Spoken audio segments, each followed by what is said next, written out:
dalam nama Tuhan Yesus ada kemenangan. Saudara-saudara, saya memang rasa susah menjelaskan bagian ini kepada Anda. Saya berdoa di dalam hati supaya Tuhan memberikan pengertian kesadaran. Karena ini penting sekali. Saudara, kalau lihat bahasa kitab suci seperti mengantukkan, seperti tidak ada apa-apa. Dalamnya begitu indah, begitu limpah, begitu penting. Tapi sulit mengutarakan. Saudara-saudara, penulis dari Ibrani mengatakan, Allah tidak pernah menyerahkan dunia ini kepada malaikat. Dunia akan datang bukan mereka yang menguasai.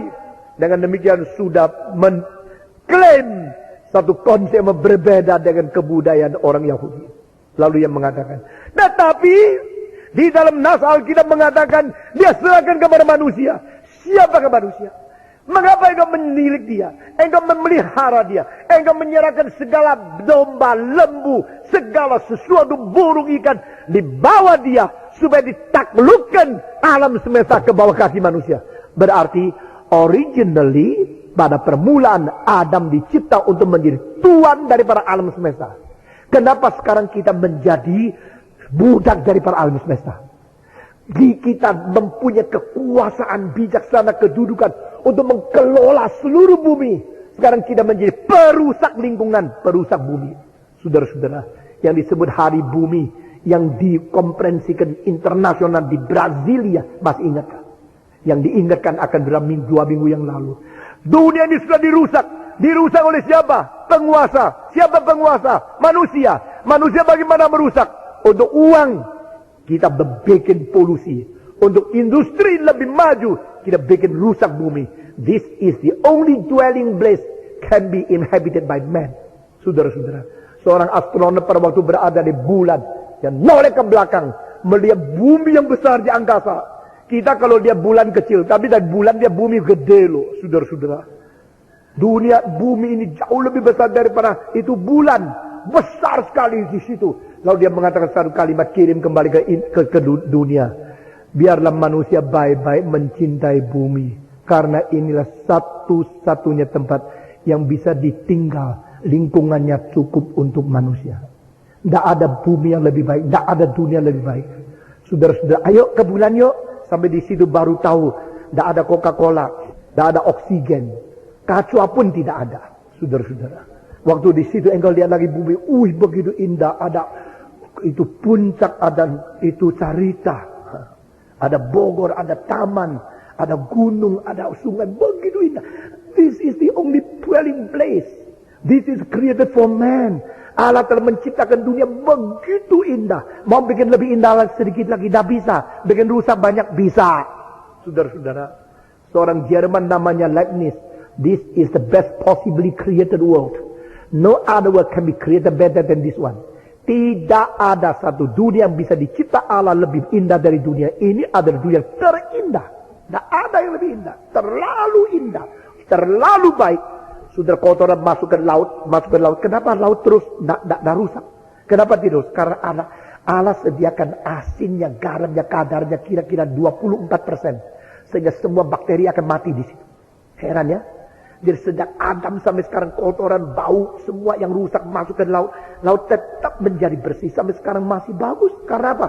Allah yang mengatur dunia begitu indah. Dan seluruh dunia dicipta untuk apa? Cipta untuk manusia. Manusia menguasainya.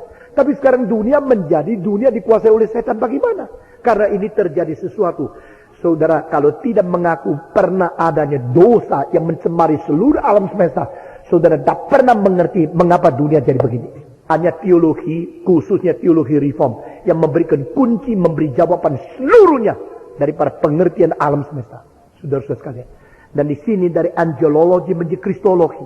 Dari kristologi digabung dengan antropologi. Apa artinya? Di dalam 3 doktrin. Doktrin tentang malaikat, doktrin tentang manusia, doktrin tentang Kristus. Ini karena diungkapkan di sini. Jadi di sini bukan sekedar penginjilan yang dangkal. Bukan sekedar hanya memberitakan Injil selesai. Ada muji dan sebagainya. Tapi membawa kita pengertian kepada makna seluruh hidup dan seluruh alam semesta. Dikaitkan dengan kristologi dan antropologi. Nah kalau demikian, kita mau cari lagi titik temunya apa?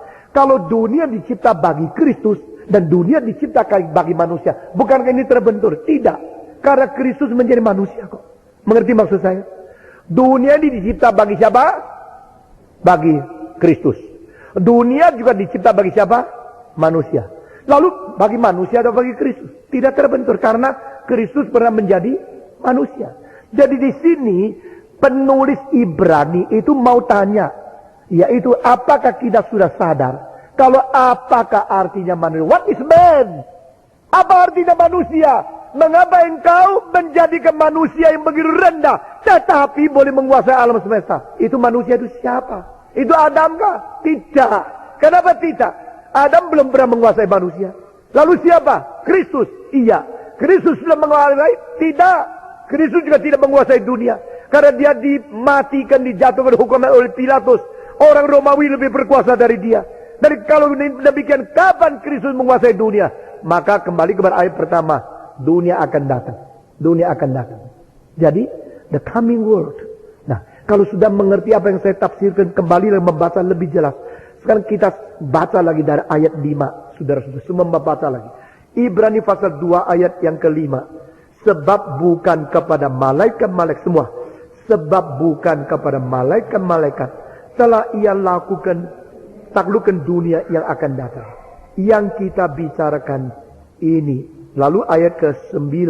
Ayat ke-8 membaca bersama, lalu saya sambung ke-9. Semua membaca 8. 1, 2, 3. Segala sesuatu telah engkau taklukkan di bawah kakinya. Sebab dalam menaklukkan segala sesuatu kepadanya, tidak ada sesuatu pun yang ia kecualikan. Yang tidak ketakluk kepadanya. Tetapi sekarang ini belum kita lihat bahwa segala sesuatu telah ditaklukkan kepadanya. Nya huruf besar atau huruf kecil? Berapa kalinya di sini? Ini nya kalau huruf besar berarti manusia atau siapa? Siapa? Allah kan? Allah yang berbentuk manusia siapa? Kristus kan? Jadi ini membicarakan tentang manusia tentang kristologi. Nah saudara-saudara, saya tidak percaya engkau biasa membaca kitab suci begitu teliti ya. Tapi hari ini saya mesti mengkaitkan kristologi, angelologi, dan antropologi. Supaya engkau mengetahui rencana Allah di muka kekekalan bagi bumi ini. Dunia ini diciptakan oleh Kristus. Dunia ini dicipta bagi Kristus. Dunia ini diciptakan manusia. Dan dunia ini sekarang berada di bawah daripada tangan si jahat. Seluruh dunia berada di bawah tangan si jahat. Si jahat itu malaikat. Orang Israel mengatakan malaikat yang menguasai dunia. Tapi bukan malaikat yang baik. Justru malaikat yang jahat. Si jahat. Jadi konsep orang Kristen dan konsep orang Yahudi begitu berbeda. Sekarang penulis ini mau mengkonsiliasi, rekonsiliasi semua ini. Dia memberitahu nya. Itu siapa? Kristus. Allah yang menjadi manusia. Maka ayat ke-9 sekarang saya membaca. Saudara-saudara. Tetapi dia yang untuk waktu yang singkat dibuat sedikit lebih rendah daripada malaikat. Yaitu siapa? Yesus. Kita lihat. Yang oleh karena menderita maut dimakotai dengan kemuliaan dan hormat. Supaya oleh kasih karunia ia mengalami maut bagi semua manusia.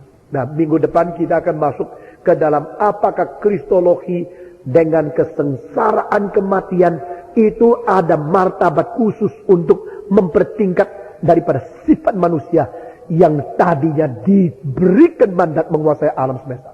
Nah, saudara-saudara, manusia itu mulia, saudara mulia, manusia itu hormat.